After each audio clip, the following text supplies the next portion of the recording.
सभापति महोदय, पूज्य गुरुजी और गुरुमा वृंद एवं मोर छोट बड़ भाई और भौणी माने और मोर सहपाठी गण, सर्वप्रथमे मु आपण मानकु गणतंत्र दिवसर हार्दिक शुभेच्छा और शुभकामना जणाउछि। आज हेउछि 26 जनवरी 2025 मसीहार 76तम गणतंत्र दिवस। एही पवित्र गणतंत्र दिवस उपलक्षे मते किछि कहिबार सुजोग मिलिथिबारु मु निजकु धन्य मने करूछि।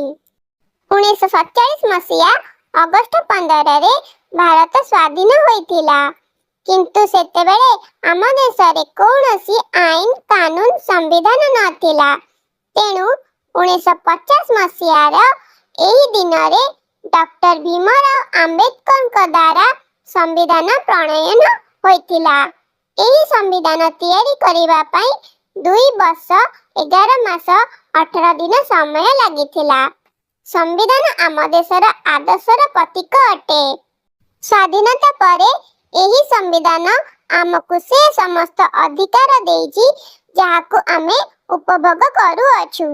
तेणु आजिर दिन रे आमको आमर सेही स्वाधीनता सेनानी मानकर त्याग को एवं संघर्ष को स्मरण करिबा उचित। आम्भे माने हेउचु आगामी भविष्यत। तेणु आमे समस्ते आम देश को आगको नेबारे योगदान करिबा आवश्यक। सेति पई संविधानर नियम गुडी को मानिबा आमर दायित्व सहित एहार सदुपयोग करिबा आमर कर्तव्य अटे।